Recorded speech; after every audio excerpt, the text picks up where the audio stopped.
Studies Conference on Accumulation under Post-Colonial Capitalism. Critical Studies Conferences have been an intrinsic part of Calcutta Research Group's work. We began this without any understanding of a new project or anything. We just thought that it's time for people to come together in the city and deliberate over a theme that some of us, particularly our members from different parts of India, who thought it to be particularly important at that historical juncture. So I remember our first Critical Studies Conference was on the theme of autonomy. Then we moved on to justice, and ultimately, after other meanderings, we have come to post-colonial accumulation. So I think this has been quite a journey. Many of you have been part of that journey. You've been sort of co-conspirators in our journey. So we are very happy to welcome you again to be here with us and continue this very exciting journey. And every time we've held the Critical Studies Conference, it has been extremely energizing for all of us who are in CRG, as well as we've heard from other parts of the city, people from other parts of the city who have found it equally energizing.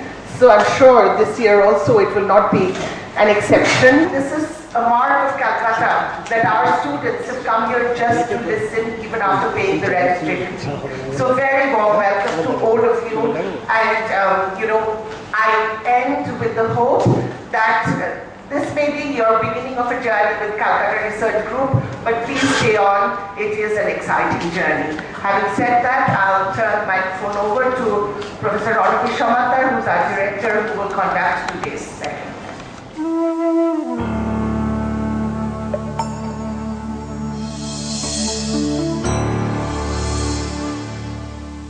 We thought that what would be the topic, the possible topic that would lead the discussions that we had in the previous two Critical Studies Conferences, the third and the fourth. The theme of the, Paula has mentioned the theme of the second conference, which was on the other spheres of justice. And then the theme of the third conference was on empire, states and migration. And I recall that we had quite an amount of discussion on the way historical continuities in migration patterns work, and at the same time what is specific to today's migration. And the labor question came in a prominent way. The fourth Critical Studies Conference placed the question of labor much more directly. The theme of the conference was logistics, development and democracy. So maybe it is only in the order of things that we have arrived at the theme of this conference, accumulation in or under post-colonial capitalism.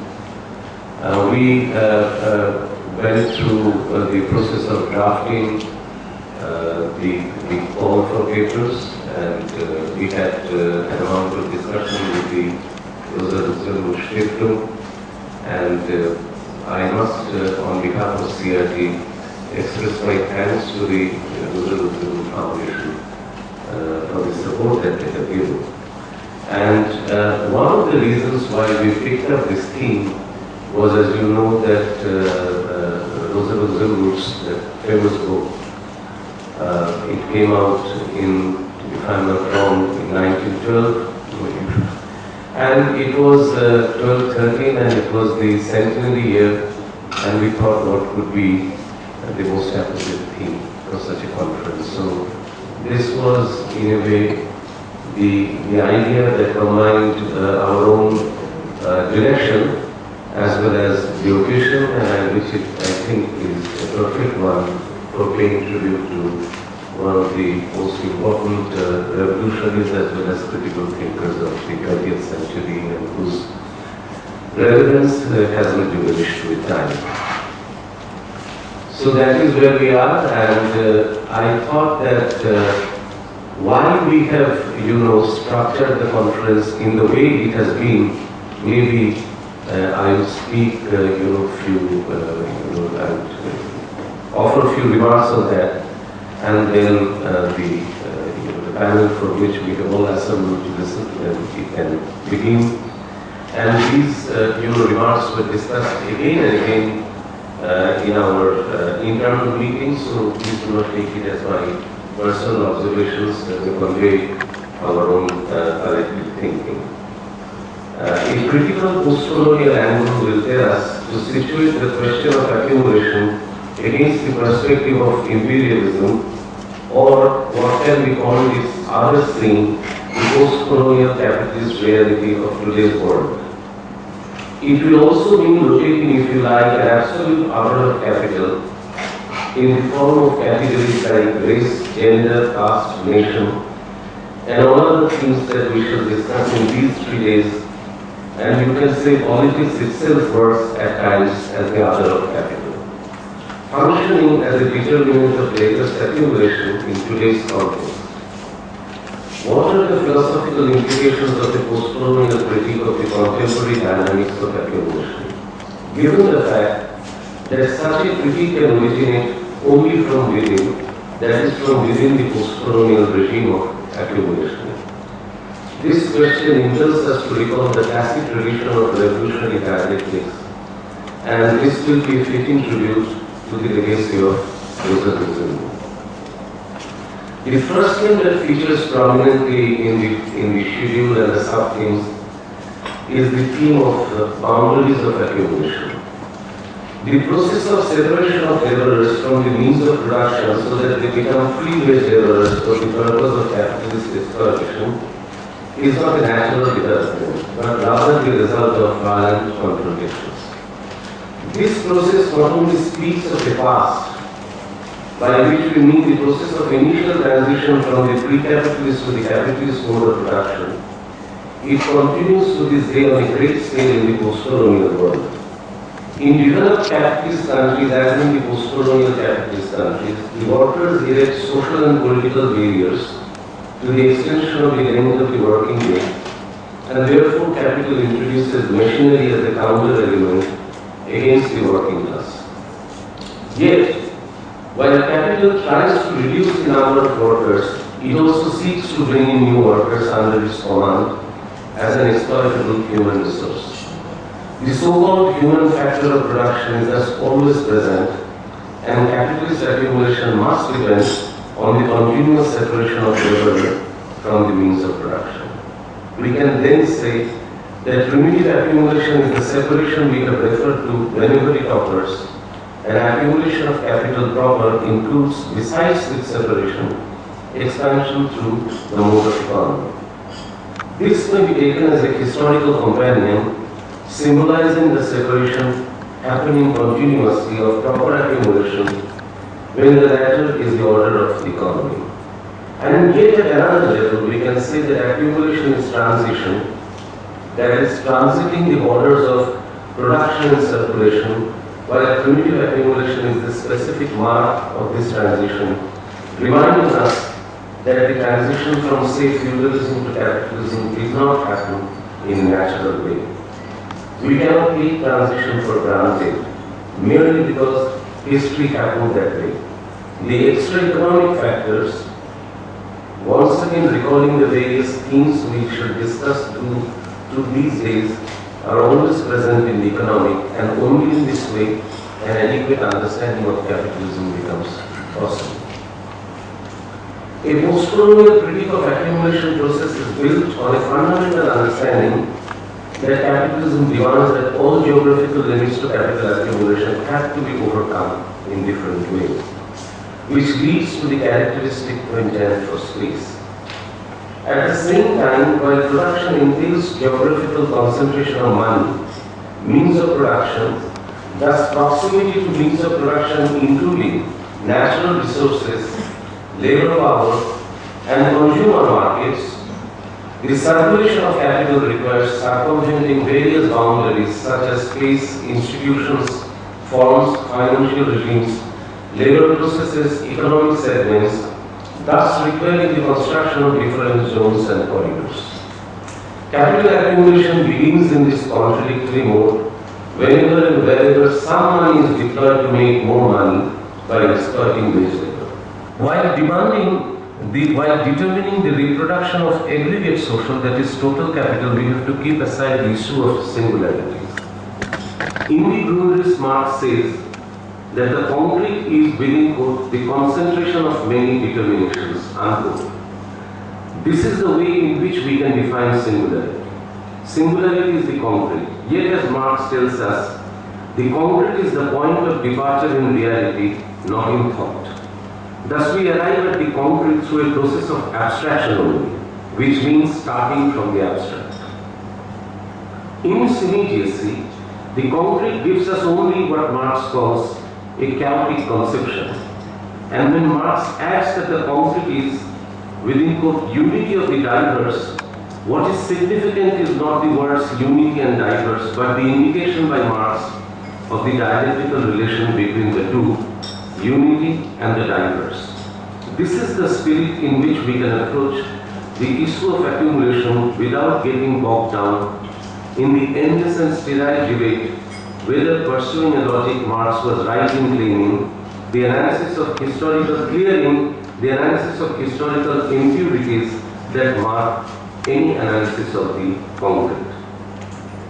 We shall then see that the unity of the process of reproduction of capital through the process of reproduction of surplus value is the abstraction of many concrete determinations of the process of realization.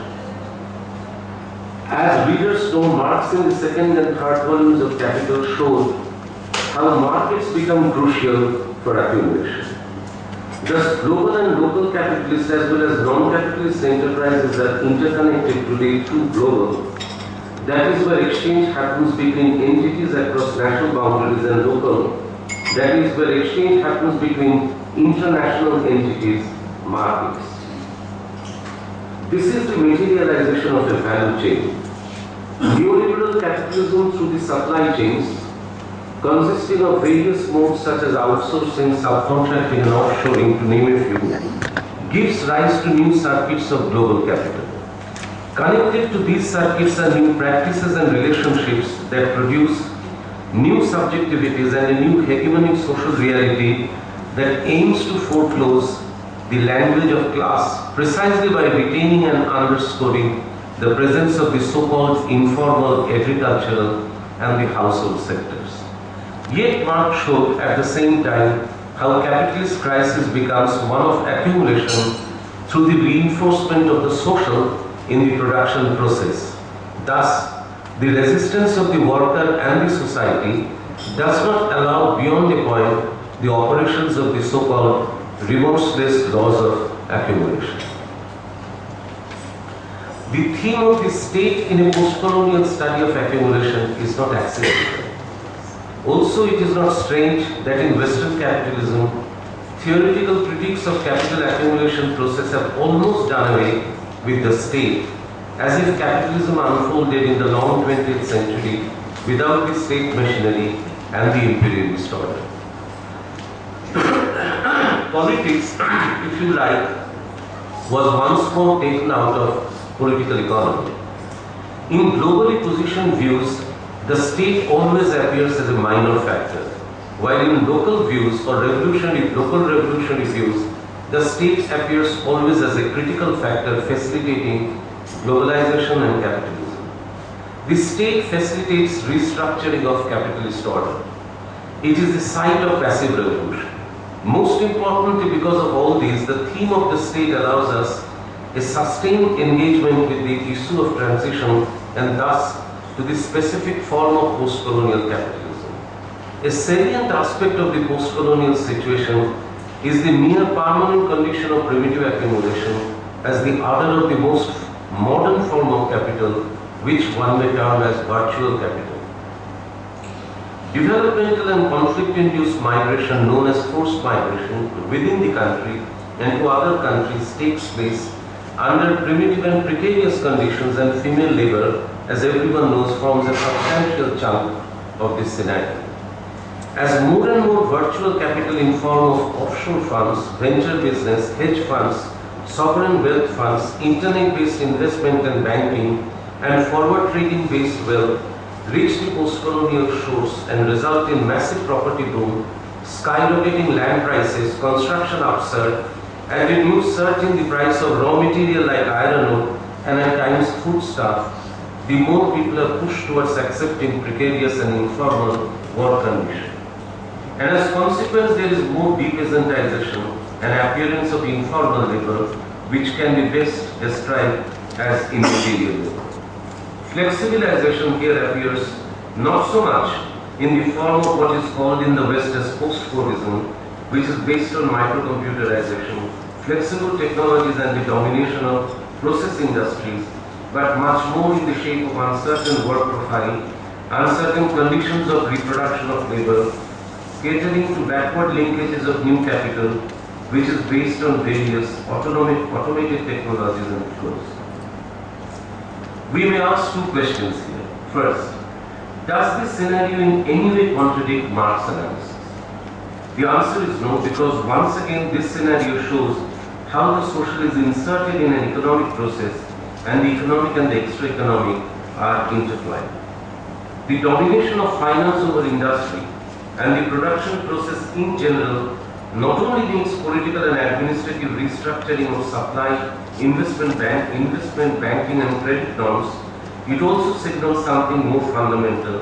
It points to the dialectical way in which limits to capital expansion function in its life as a continuous process of aggrandizement. Marx not only thought that the definite social relations between men becomes the fantastic form of relations between things through the domination of the commodity form, he also added that each commodity represented what, within quote, a phantom-like objectivity when a congealed quantity of homogeneous human labor has been abstracted from any concrete determination. Primitive accumulation will be, as we know, spurred by construction boom, land grab, urban expansion and rampant mining, and other kinds of virulent extraction of underground and surface, while virtual accumulation will be spurred by trading in mundane finance as commodity in an unbridled manner. This is the reason why we wanted to structure this conference in the way it has been. Second question, in what way does this condition constitute a predicament for the post-colony?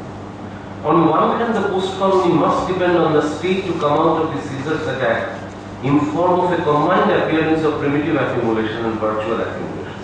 On the other hand, the state is in a bad state today, and we do not have yet any other substantive form of national autonomy.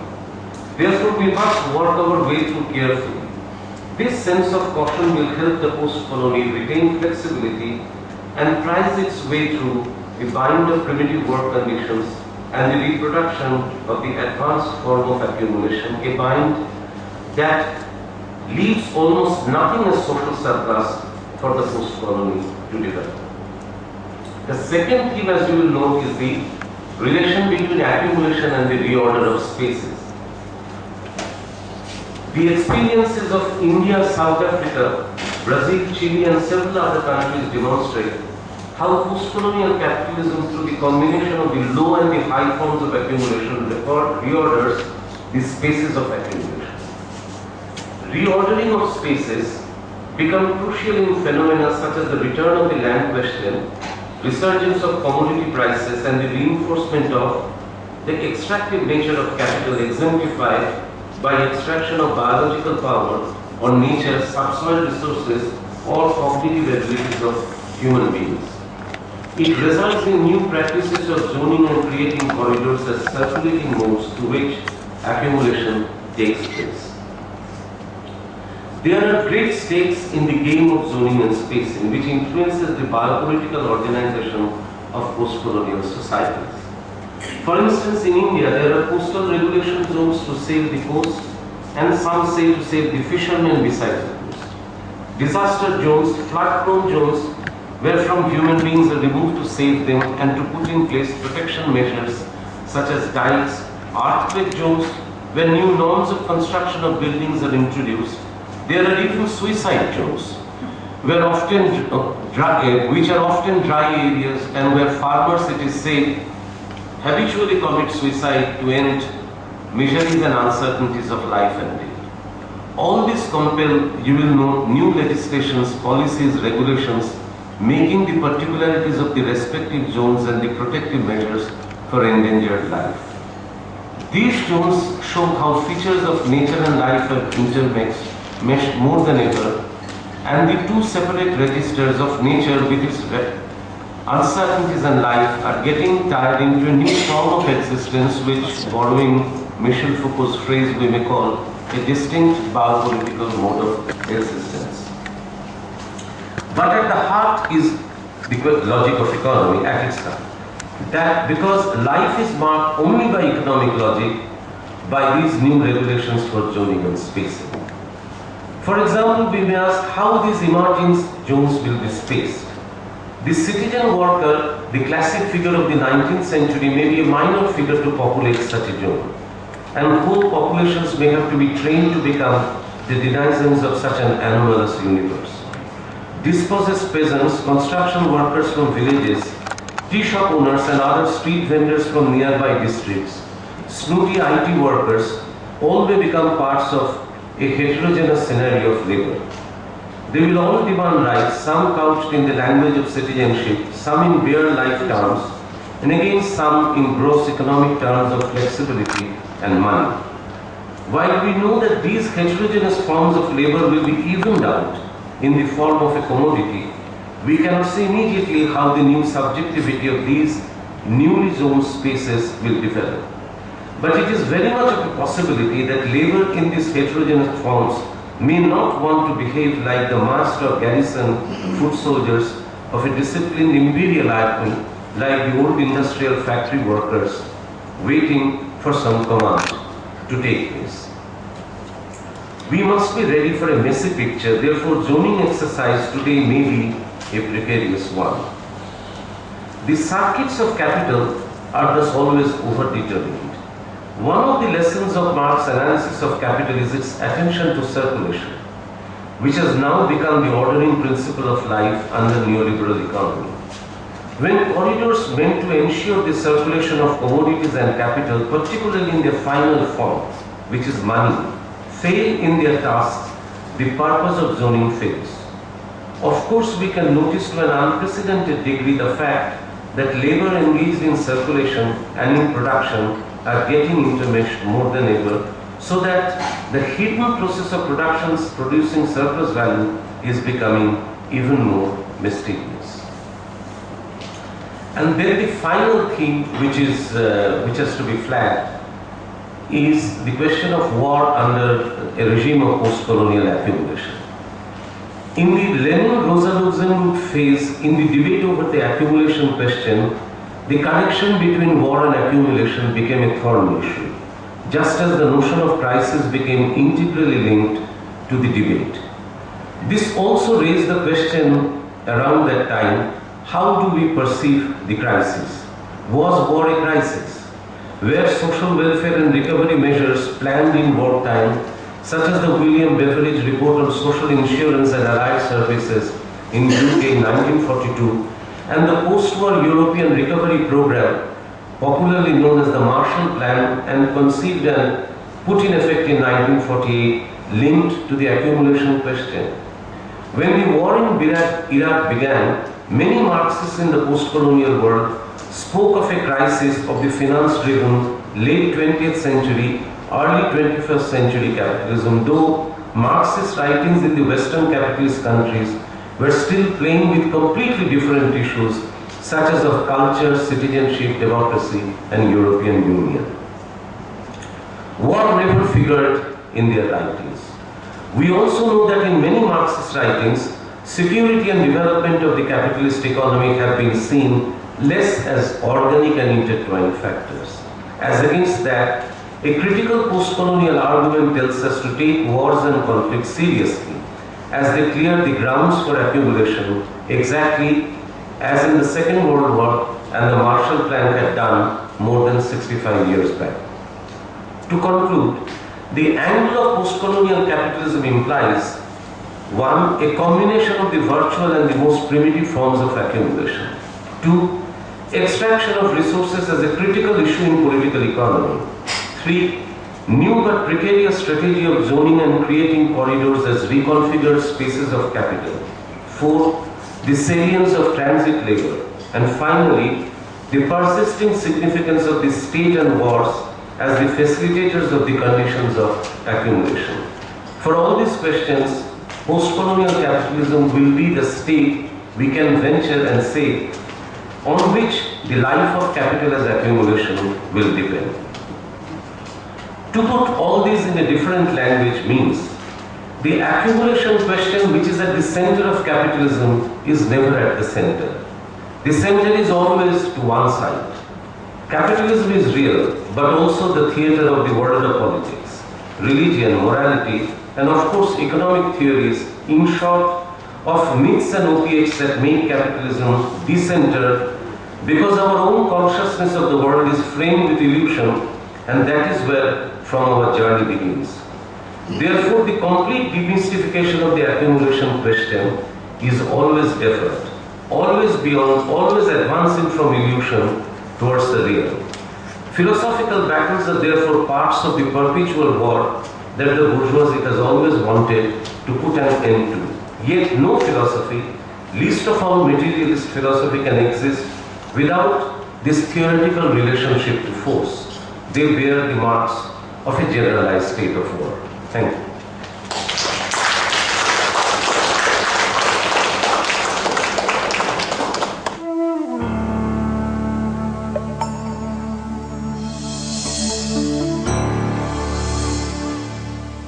To begin our today's discussion with Porunja Duthakuta. He's an independent journalist and an educator. Good evening, ladies and gentlemen. It's my honor, my privilege to be at my city of birth, Kolkata. Whenever I come to such get-togethers, I feel like a ilishmach out of water, you see, because I'm not an academic. I pretend to be a student of the political economy, though I do indeed teach a bit of. I do teach about the impact of media in Indian society, on Indian society. So the disclaimer is that you're going to hear a generalist journalist and not an academic or a theoretician. I also want to start by apologizing my inability to stay with all of you over the next few days. So I will be leaving early in the morning tomorrow due to circumstances that were entirely beyond my control.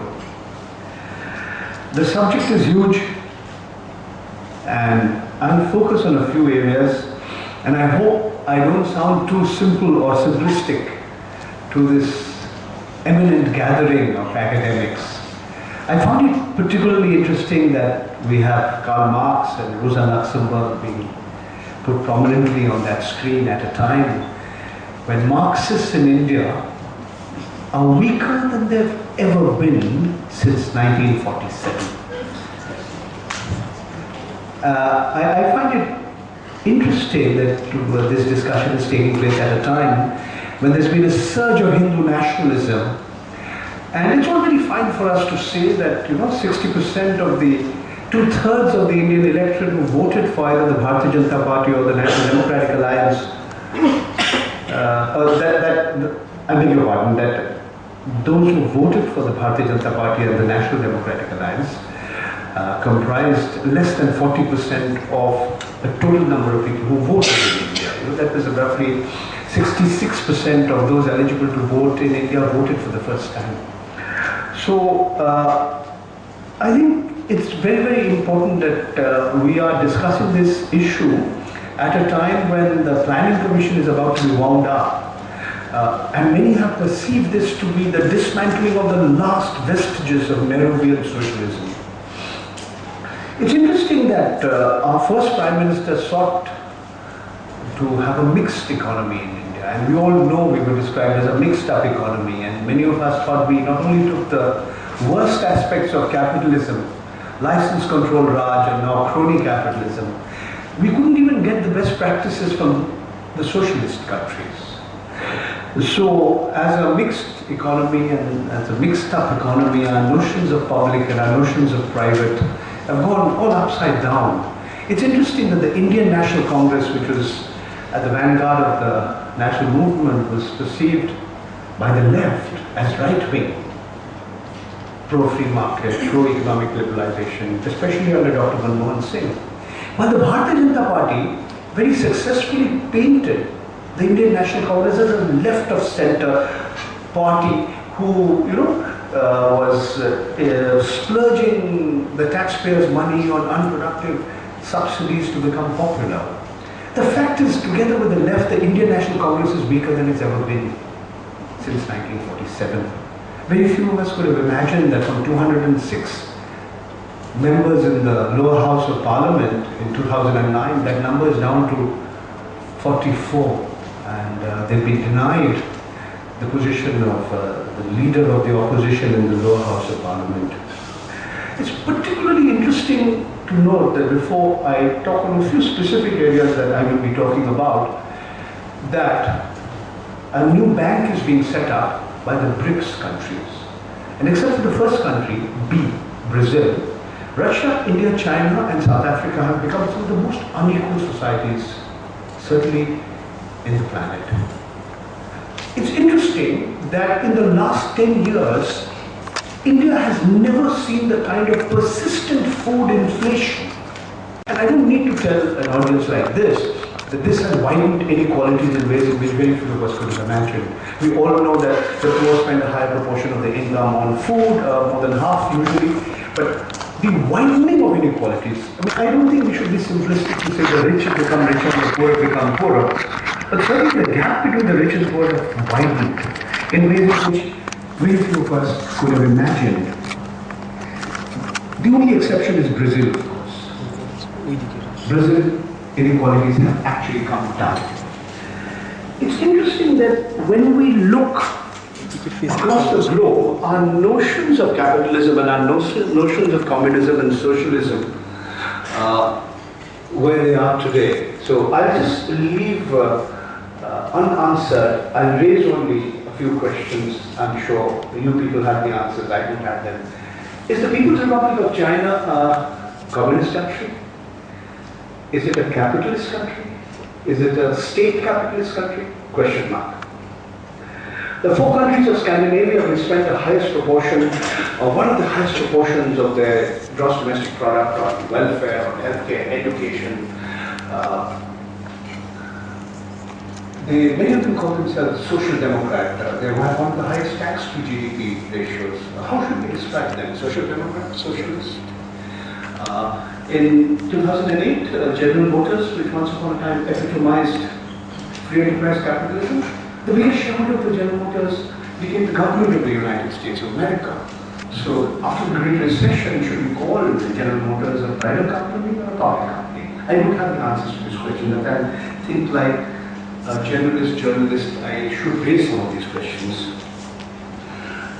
Coming specifically to India, what was public about our public sector? If it was run like the fiefdoms of those in positions of power and authority, the bureaucrats and politicians. What was private about our private sector if the bulk of the money, including the risk capital, came from government-owned financial institutions and banks? So it's interesting that we need to look at what in large parts of the northern hemisphere is described as a Dutch disease. It's almost like a poor farmer who sells his land to a big real estate baron, and suddenly he has so much money which he's never seen, but before you know it, he's blown it all up. And he's wondering what happened, because he went to have a shave at a 5-star hotel and a cup of tea as well. So he ended up spending what he was earlier earning in a whole month. Be that as it may, what was described as the Dutch disease in the Northern Hemisphere is known as the resource curse. And this is what I'm going to talk to you over the next 10 minutes because the time is limited. I'll be happy if I have any questions, if you have any questions for me. We know that India has 70% of the world's population, 2.5% of the landed area. We know that in the last 10 years, My argument is that it's not just food inflation and the perception of corruption or rising corruption. We put more politicians and more business executives and corporate captains and bureaucrats behind bars in the last 10 years than we've ever done in our history. But the perception that the last 10 years has seen corruption rise to unprecedented levels in this country. Today, because we are more intelligent by hindsight, we can explain why the Congress is where it is today. And we all can blame the first past the post, but the winner has taken all. Yes, after 30 years, a political party has, with 31% of the vote, has more than half the number of seats in the lower house of parliament. And here I say it's the resource curse. The resource curse, which in Africa has seen some terrible forms, whether it be in Liberia or Sierra Leone. But in India, you see, it's the famous red corridor that we talk about. It was a term used by the Intelligence Bureau. The Intelligence Bureau, which believes that many civil society organizations are anti-national and they're responsible for lowering of the growth rate of GDP. I include myself in that category. I've been honored to be mentioned in that IB's report. Be that as it may, if we just look at the red corridor, which accounts for more than a fourth of the country's population, the richest lands with the poorest peoples. We know that. The most biodiverse part of India, the most mineral-rich part of India, this is where left-wing extremism is at its peak, this is where some of the poorest of the poor live. It's not coincidental, of course it's not coincidental. No law and order, no development, no law and order, therefore injustice, therefore inequality. It's interesting that the former Prime Minister of India, Dr. Manmohan Singh, often described as a world-renowned economist, described Maoism, Naxalism, left-wing extremism as India's biggest internal security threat. In the 10 years that he travelled across the globe, he never found time to visit Dantewada even once, or Gadchiroli, leave alone Purulia. Facts. Today we are where we are today because over the last 10 years in particular, the natural resources of this country have been looted in a manner that's been unprecedented. I'm not mincing my words. Telecom spectrum, scarce resource. Yes, the great growth story of India. Today, out of more than 1.2 billion people, there are 900 million SIM cards, subscriber identity modules. There are 700 million handsets in this country, right? But we sold a finite, scarce, natural resource like telecommunications spectrum in the way cinema tickets are sold. First come, first served. The gentleman who presided over the Telecom Regulatory Authority of India is currently the Principal Secretary to the Prime Minister of India. Fact. But it was even worse than that. When you line up and you think I've reached the box office, it's my turn to get that cinema ticket, suddenly from the back a boom draws you out and says, no, not your turn, the guy behind you takes it. Even the first come, first served rules were tweaked. Until the Supreme Court intervened by cancelling 122 licenses. Again, I'm an interested party, right? I was one of the petitioners. Iron ore. In the run-up to the Olympics in Beijing, the government of India's own agency said that 90% of the iron ore mining that was taking place in two districts, Bellary in Karnataka and Anantapur in Andhra Pradesh, was illegal, some form of illegality. Yet, that's how India and China became, and China are the biggest trading partners because of the amount of iron ore that they put in. Unlike telecom spectrum, this is a non-renewable natural resource. We'll never get it back. Gali Janardhan Reddy, the former minister in Yediyurappa's government, who's now the vice president of the BJP, has been in jail for the better part of the last 2.5 years. As has been YSR's son, YS Jagan Mohan Reddy. But the loot has taken place. And you could argue that the loot has enriched the two largest political parties in the country. Because the BJP is the largest, and yes, the Congress is still the second largest with 44 members of parliament. It doesn't end there. Coal. Coalgate, for your sensitive teeth, ladies and gentlemen. Dr. Manmohan Singh, one of the first things he suggested to the Gold Secretary after becoming Prime Minister in 2004 was to have public auctioning of coal blocks. By the time the government changed the rules, 8 years had passed and the best coal blocks were allotted to cronies and friends or relatives. I can give you the long list of names. Makers of gutka, chewing tobacco, CDs, who suddenly became coal miners, publishers of newspapers like Vijay Dharda or Lokmat, suddenly became coal miners. There were a couple of BJP guys too in it. Out of 70 of the best coal blocks that were allotted, about half are going to be cancelled. And today India is importing roughly a fifth of India's total requirements of coal, despite having huge reserves, even though the quality of the reserves are not that great. Natural gas, same story. India's largest private sector company and India's largest public sector company are alleging, ONGC has alleged that Reliance Industries Limited has stolen $6 billion worth of gas. The gentleman who heads Reliance Industries Limited, he's a subject of a book I've just written. He lives in a 27-story building in Mumbai, one of the most expensive pieces of real estate in the country. I was told he doesn't live there actually. He and his 4-member family don't live there most of the time, but that building exists. Antilla. So I want to just conclude because I think my time is up. I have another 5 minutes. So even arguably a more right-wing government like the one we have at present, headed by Narendra Modi, is reluctant to increase the price of natural gas. The same person who used his aircraft to campaign is wary about whether he should be perceived as Ambani's man or Adani's man. That was the extent of the loot that took place in the 10 years of the Congress-led UPA regime. And mind you, and this is something I can quote Prakash Karat as saying this because the left front supported UPA won. And Prakash Karat pointed out that the major scams took place during UPA 1. It's a separate matter that they came out in the public domain during UPA 2. Because by then the Controller and Auditor General had got its act together, by then various agencies of the Government of India, law enforcement agencies, had got their act together.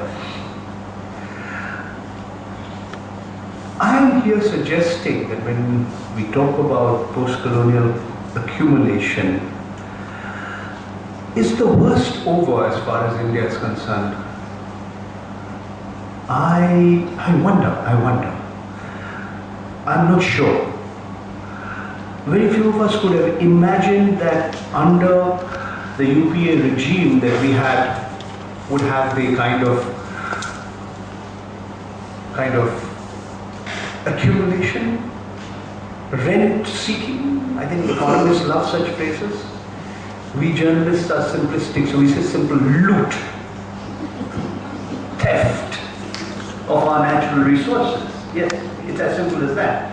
I want to conclude by just recounting a particular 2 events. One that took place a few years ago when the former Petroleum and Natural Gas Minister, Manish Iyer, he was talking about why these 2 brothers, 2 of the richest men in India were fighting. And he said it's really over control over the gas from the Krishna Godavari basin. And he went on to explain that the reason why an empowered group of ministers headed by Pranab Mukherjee, who happens to be the President of India, he was at that time the External Affairs Minister, he agreed to increase the price from $2.34 per unit to $4.20 per unit. And he said that's because in India, 420 is a very important number. Instead of 420, in case some people are not familiar with the Indian Penal Code. It is section 420 of the Indian Penal Code is for cheating and fraud. In June 2013, there was a proposal to now from 420 to 840 to double the price of gas using a very complex and a very dubious formula put out by Dr. Chakravarti Rangarajan, who was heading the Prime Minister's Economic Advisory Council at that point in time, to increase the price of gas. And on that day in June of 2013, The cabinet was split down the middle. You had 4 on one side, you had 4 on the other side. 4 on one side was the Minister of Petroleum and Natural Gas, Mr. Veerappa Moidi, expert on Hindu myths. I mean, you thought it was only the BJP who was written about Mahabharata. No. Dr. Veerappa Moidi is a PhD on the subject. Check it out. Veerappa Moidi, Mr. P. Chidambaram, who didn't stand for election. He wanted his son to be a member of parliament. He came third. He also supported the new formula. Mr. Kapil Sibal, who was the law minister and also the telecom minister, and Mr. Anand Sharma, who was the industry and commerce minister. They all said, yes, we should have a new formula, which effectively meant that the price of gas would down. On the other side, and this is what the Congress is all about, you had Mr. Jaipal Reddy, who had been kicked upstairs a short while before that. He had been kicked upstairs. He was Minister of Petroleum and Natural Gas. He became Minister of Science and Technology. He said, no, this is terrible. The rest, as they say, is history. The Election Commission intervened. The price of gas couldn't go up. Wait for a few days, we'll know the extent to which the price of gas will go up and from when. Now the call is just Narendra Modi. He wants to build the world's largest statue. The Statue of Unity to Sardar Vallabhbhai Patel. Well, thank you very much for listening to me so patiently and excuse all the non-academic remarks that I may have made.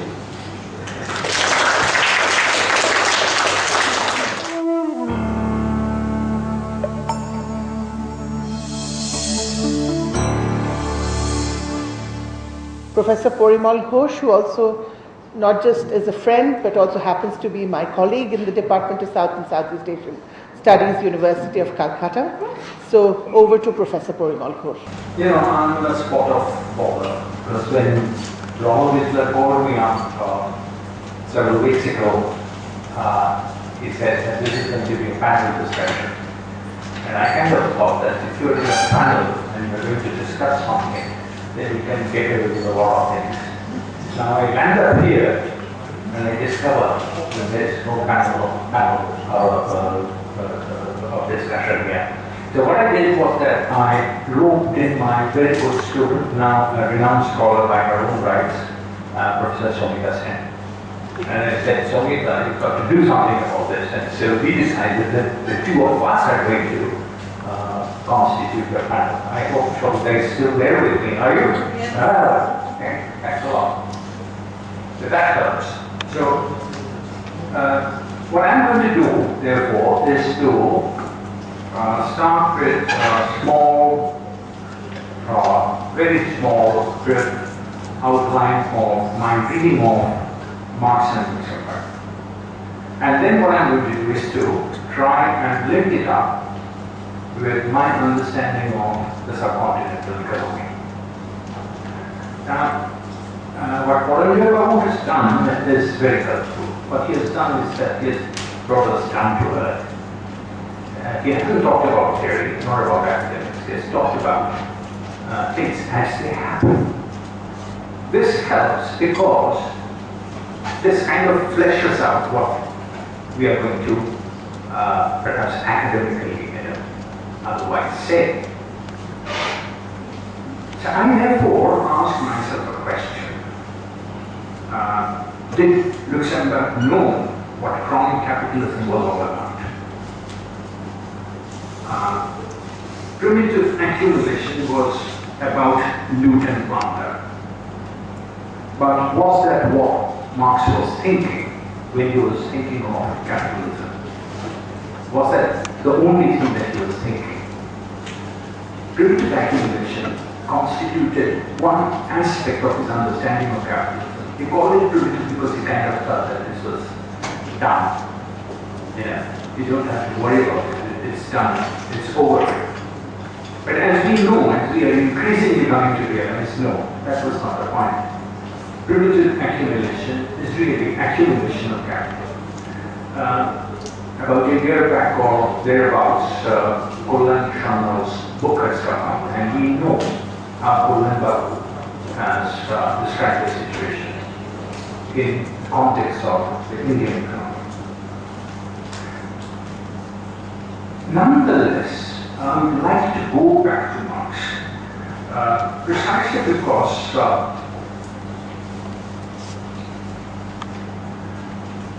it helps us to understand capitalism as a category. When we understand it as a category, if we are able to do that, then we can understand things that happen in actual life.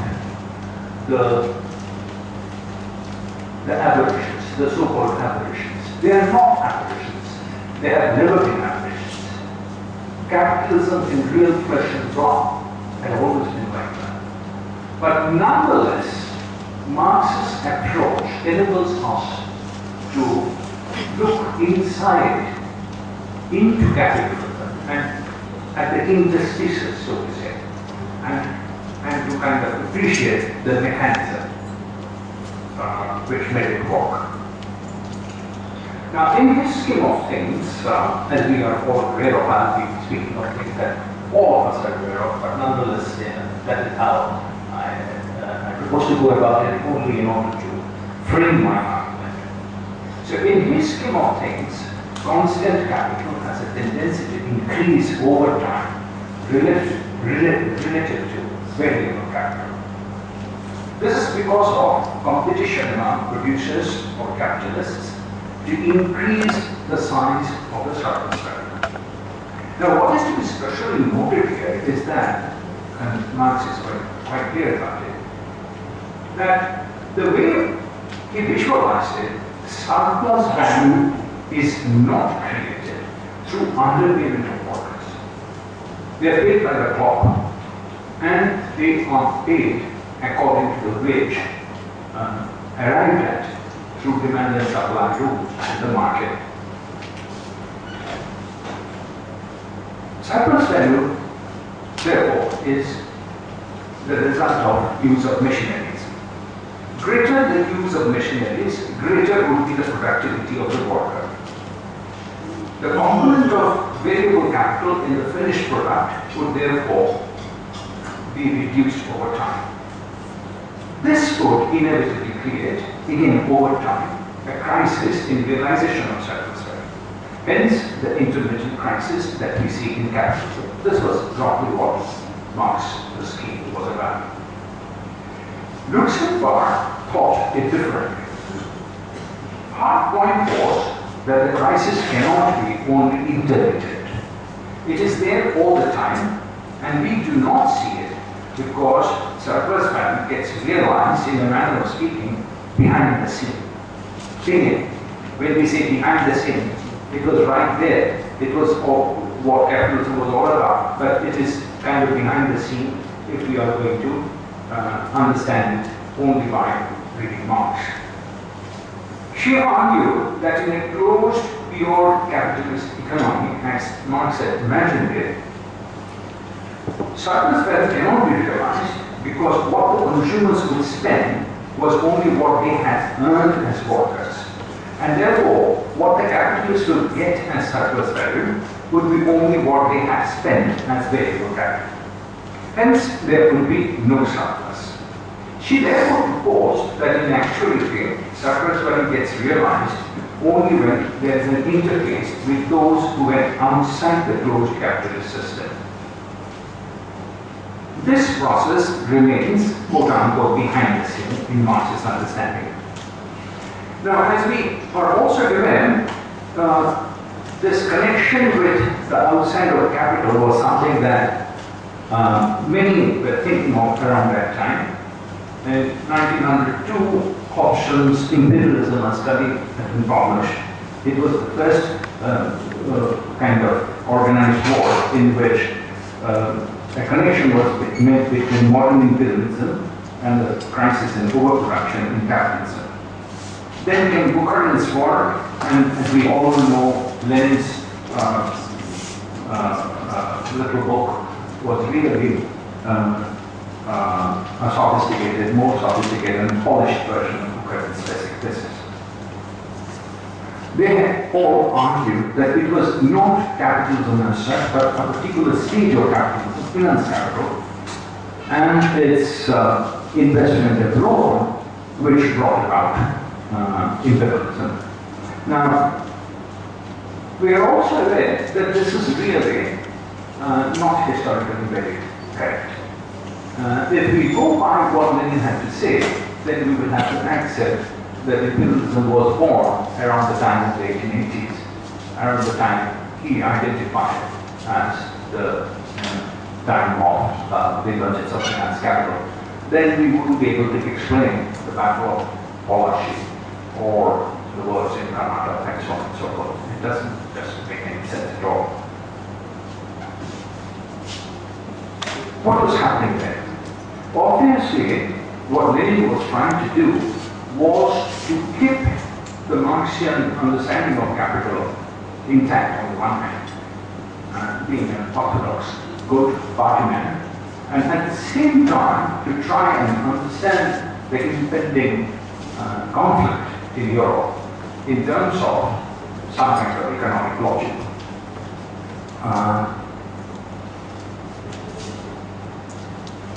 Now from here, let me try and revisit, and this is where I come back to my subcontinent here, an old discarded argument from the 1970s and 80s, which revolved around the concept of colonial motor production. Now, to most scholars working on history, economics, or political science, this understanding of Indian history has been discarded. Unfortunately, I have always been a kind of, slow mover, and I still believe that the debate in the mid-70s is still useful for us. Briefly, the argument went, as if we are aware, that in conditions of imperial domination, both capitalism and feudalism can coexist and indeed complement each other within the same economy. This was first proposed by Laclau in 1971 in an essay in New Left Review, describing the situation in Brazil in particular and Latin America in general, though as far as I know, he did not exactly use the term colonial motor production. Laclau was subsequently challenged by a host of scholars. Gunther Frank pointed out, for instance, that the Brazilian agriculture was already incorporated within the world capitalist trade, and hence it was no longer isolated, and nor was the product appropriated locally. Now, these conditions, that it should be isolated and at the same time the product should be appropriated locally, were considered to be fundamental conditions for feudalism.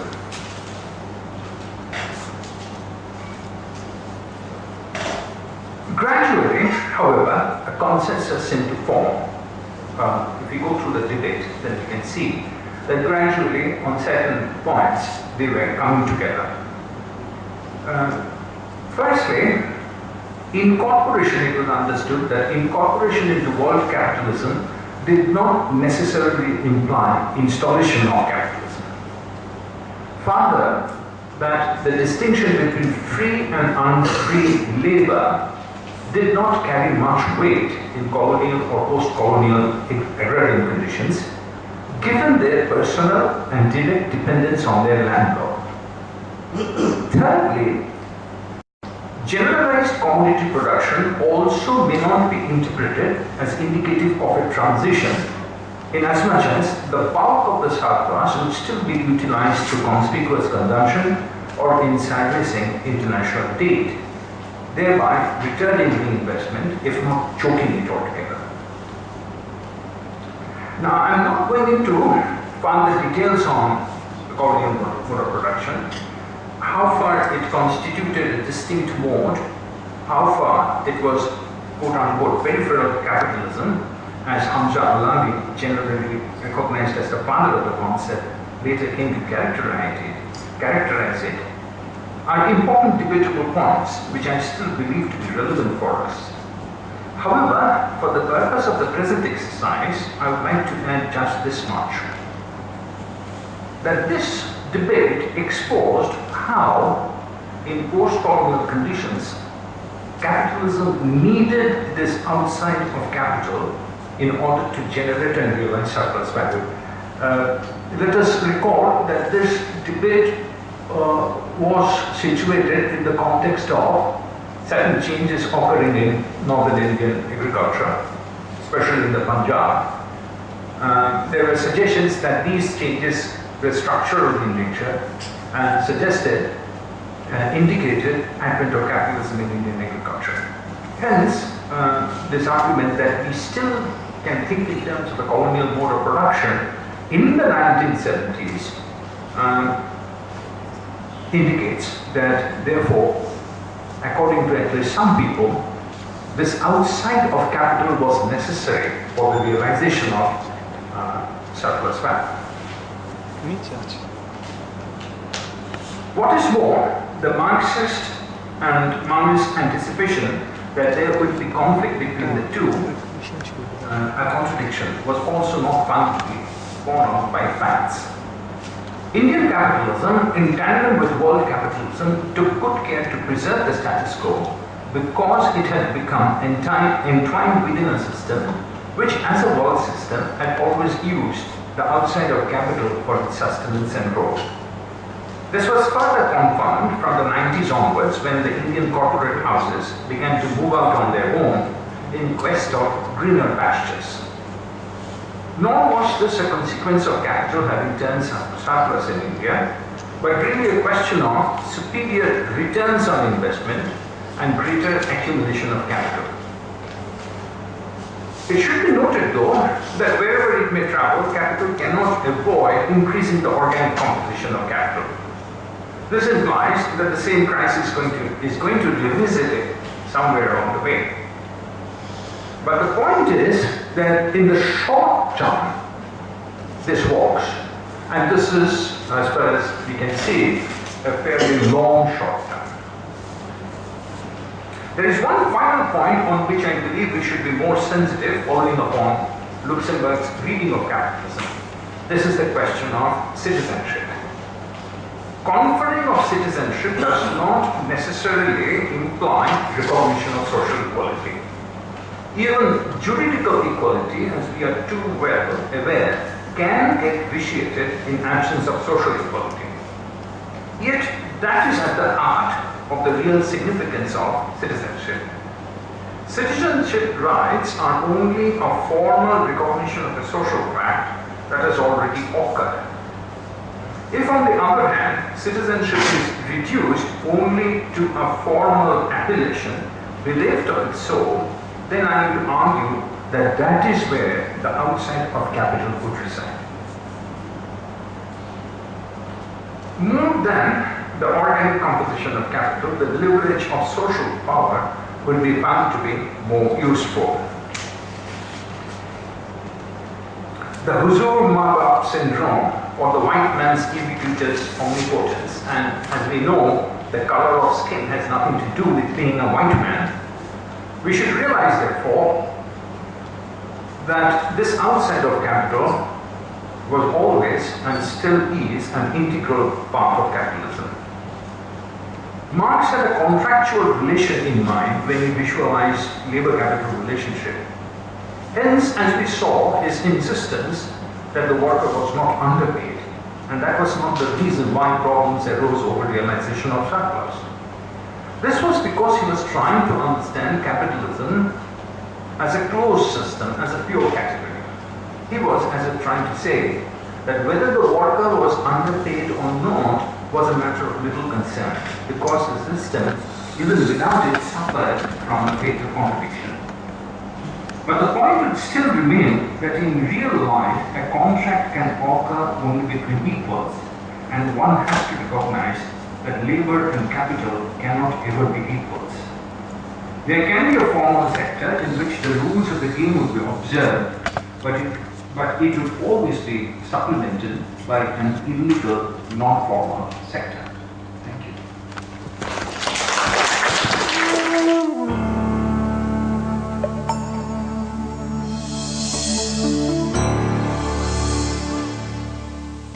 now, again, it's my very pleasant task to introduce Professor Shomita Sen, but I think it's a very banal way of introducing her as the Vice Chancellor of Diamond Harbour Women's University. She's a lot more than that. She's one of the most exciting feminist historians of our times, and she has, through her work, activism, and writing, inspired many of us. I'm one of them, to do what we do in our own small ways. So I'm delighted to have Shomita speak in this panel. Rosa Luxemburg's Accumulation of Capital was published in 1913 on the eve of the First World War.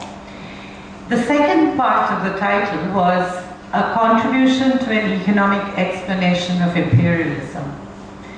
Though overshadowed by the much more widely circulated piece by Lenin in 1916, it is generally acknowledged to be a significant development on Marx's analysis of the problem of realization. Rosa, however, changed the grid of analysis somewhat. She began her thesis by considering the problem of enlarged reproduction, to argue that accumulation was more than an internal relationship between the branches of capitalist economy, a point that Porimal Ghosh has already discussed at length.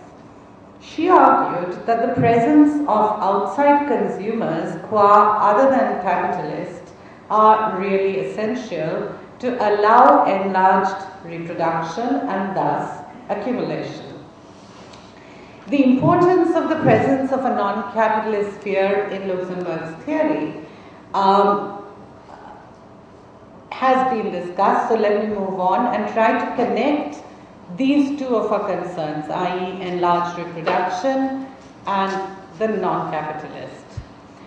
Rosa Luxemburg was perhaps the most important of the trinity of pioneering Marxist feminists, along with Kollontai and Clara Zetkin. In considering reproduction, however, she retained Marx's scope of the term, i.e. capitalist production of capital. It was only after the Second World War that a new generation of Marxist feminists widened the scope of this term by including non-capitalist reproduction and by exploring its relationship with capitalism. Under the rubric of the dual systems theory, they sought to understand the family household as a locus of reproduction and wives and mothers as unpaid workers.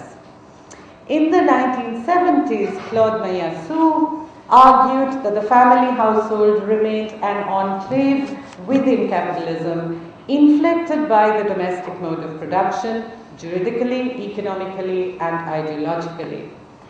In light of this redefined, or at least greatly fleshed out idea of reproduction, rather new questions may be asked about the relationship between now truly enlarged reproduction and the prerequisite of being non-capitalist outside. In Rosa's analysis, the search for constant capital drove capital to imperialisms characterized, as has already been mentioned, by plunder and theft. The outside, however, remains the outside. The external environment is not internalized into capitalism. The non-capitalist in such formulations are territorially defined, i.e. the colonies. One may have argued, however, that within capitalist countries there were domains that were not incorporated within capitalism. Non-capitalist domains and relations, for instance, and very importantly, the domain of familial reproduction and its workers. After the loss of the colonies and from the middle of the 20th century, swathes of reproductive activity were drawn into the market and incorporated into capitalism. How does this then inflect questions of accumulation? Marxist feminists had taken as their point of departure the implication in Marxist theory that reproductive labor was by definition outside of capitalism because it was not abstracted labor. It did not relate to commodity production because it was not separable from the act of production. It remained locked in use value and outside the domain of exchange. This was critical to understanding women's work in feminist scholarship, that it was not only unpaid, but devalued and largely unrewarded. Moreover, it created association around women's work, which helped to undervalue almost all work that women did, even when it was productive, remunerated work. Thus, the binary of family, household, and the market was a crucial axis for understanding women workers. The underlying premise, production and reproduction, remained linked within the household economy until industrial capitalism wrought their separation, the one entering the market and the other remaining non-market, and within the locus of the family household. A major exception is often not given sufficient importance in the construction of this neat schema, that the commodification of reproductive work and wage labor, such as in paid domestic work, was in fact a critical element in the history of early capitalism and class formation. The history of this exception, however, is now becoming increasingly relevant. In the 1970s and 80s, as reproduction became capitalized, it was also theorized much further. In that spirit, the Wages for Housework or Housewives campaign sought to extend the wage relationship into the familial. The gradual capitalization of reproduction was noted repeatedly, but its implications remained somewhat obscured. Following Michel Barrett's early classification, there have been many efforts to disentangle its many elements, repeatedly, however, overtaken by readjustments in the domain of social reproduction. Domestic work, however, remains central, or rather, it is acquiring a new centrality in tandem with globalization and with the burgeoning of service economies around reproductive activities. In the 1990s, Glenn wrote of an international division of reproductive labor to indicate the transnational character of the relational net of inequalities in paid domestic work. Some now call it the global care chain. By the close of the 20th century, there is once again then a blurring of production and reproduction, both now in the domain of the market. This marks a radical shift in the dynamic and creative relationship between material production and social reproduction. We must now rethink our terms as the old binaries grow increasingly relevant. One such attempt at a rethink is the term immaterial labor, which Professor Shamaddar mentioned in his address. Immaterial labor, in other words, services, that is labor which produces an immaterial good. Hart and Negri identified three forms of immaterial labor within industrial production incorporating communication technology. Second, analytic and symbolic tasks with creative work at one end and routine symbolic tasks at the other. And the third, which is going to be the most important for us, affective labor, which requires human contact or care or labor, what they call labor in the bodily mode. This category, affective labor, or sometimes called care work in another register, is by and large the old reproductive work. The new forms of labor have led to a call for a new theory of value as an abstraction, but rather different from the Marxian abstract labor. Affective labor, or more broadly immaterial labor, is not amenable to standard measurements of labor because it is not bound by production time, as Professor Ghosh indicated, or to classical rules of exchange value. In affective labor, which operates by the creation and manipulation of affect, indeed, labor becomes affect, or at least it finds its value in affect. The erosion of the singular signification of production as the operational site of abstract labor helps to fuzz, though I would argue not dissolve, the two binaries of classical Marxism between labor and the laborer and between production and reproduction. In case of both intellectual and affective labor, there is a renewed focus on the laboring body, and thus on the laborer in his or her singularity, rather than as a unit of a homogeneous mass. Conceptually then, affective labor is linked to, but is not only, reproductive labor. It arises from a convergence of productive and reproductive, even though in empirical terms the two are sometimes really difficult to distinguish.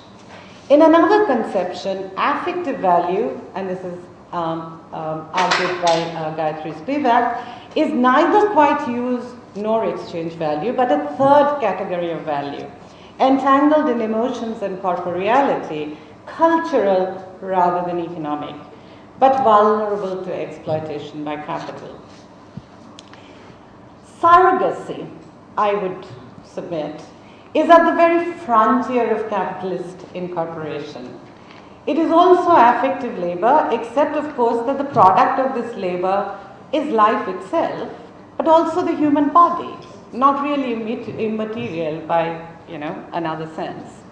Yet, surrogacy debates are not inflected with definitions of labor. In 1979, Shulamit Firestone, writing about the dialectical relations of reproduction, predicted that reproductive technology would liberate women from a foundational condition of their subordination, i.e. childbirth. I doubt she imagined that what seemed sci-fi then would come to pass in barely 30 years. The terminological shift from prostitution to sex work had signaled not only a categorical but a relational transition. Ratnabali Chattopadhyay argued that this was a transition from social relations anchored in status to one based on commerce, explicitly thus acknowledging the commodification of the sexual body. The idea of care work signals the commodification of femininity itself. If we take it in the narrower frame of motherhood, then of care and nurture in motherhood. Curiously, the English language, and this is not true of all languages, childbearing is work. You go into labor, you have labor pains. Sangari, in a presentation, drew a parallel between surrogacy and natural resources, linking the cyclic reproduction associated with nature with the generational use of natural resources. The corporate and market control of seeds in agriculture parallels, she argued, a new market for ova, sperm and tissues, spare parts for the production of humans in the new medical industrial complex.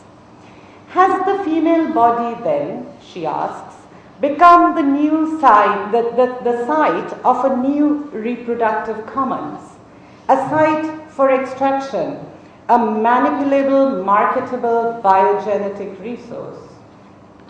If women's bodies are not confined to generational reproduction and can be farmed for capital gains, are we looking at new tussles for the control of women's reproductive labor? There are problems in such conceptualizations. Can we think of the female body as a reproductive commons, new or old? The prelapsarian is not very useful here, given that family and marriage, class and caste have been and continue to be modes of ownership and control of women's reproduction. In Hindu law, for instance, the father of a child from a married woman's body is her husband, and there is no biological messing of that principle. Prior to surrogacy and outside it, women continue to have little control over their wombs. Indeed, female feticide has already posed many of these questions from a slightly different angle. The basic question then posed at the beginning remains: how do we conceptualize accumulation in relation to reproduction in our time of aggressive capitalization of that sphere? I merely reformulate the question as one of the present. I do not have an answer. I can merely ask your help to think through some of these problems, and they lead, I think, in rather different directions. First, reproduction is a new and significant site of capitalist labor. Unlike in the case of colonialism a la Luxembourg, however, reproduction may not remain the outside. By an extension of the same logic, proletarianization, the acquisition of variable capital, implies capitalist imperialism, i.e., progressive proletarianism of non-capitalist environment is a form of primitive accumulation, which means the capitalization of the non-capitalist. What may then be the consequences of this capitalist incorporation? Second, there is once again a blurring of production and reproduction. Feminist interventions emphasizing personal relationships, resisting patriarchal discipline, has raised the social value of women's work with its high content of affecting and caring labor, and centers on services necessary for social reproduction. Increasingly, moreover, social wealth accumulated is itself immaterial. Social relations, communication systems, information, and affective networks. Correspondingly, social labor is increasingly more immaterial. It simultaneously produces and reproduces directly all aspects of social life. As the proletarian is becoming the universal figure of labor, the object of proletarian labor is becoming equally universal. And Hart and Negri make the point very strongly when they say social labor produces life itself. Much of the new theoretical developments are premised on the historical experiences of Europe and the USA. There have been sustained debates about the applicability of such theories to colonial and post-colonial societies, or indeed to treating such societies as exceptions to theories of capitalism. Witness the furor over Vivek Chitbar's recent book. A simple point, which is not new, it has been repeatedly made, but needs to be made again. There has not been the same disarticulation of production and reproduction in colonial and post-colonial societies such as India in its 200-year history of capitalism. There remains a need to re-theorize the relationship between capital and reproduction, which explains or takes into account such variations. The task before us is the need to understand more clearly the variations in the modes of incorporation of reproductive activities into exploitative global processes. How do we see the relationship between the inside and the outside of capital, and the two modes of subsumption which we have already discussed?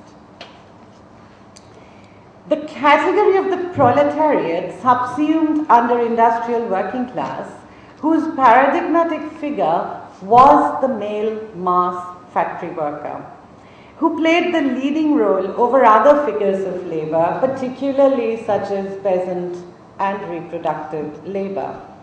Today, that working class has, I won't say disappeared actually, in actual fact, but certainly displaced from its privileged position in the capitalist economy.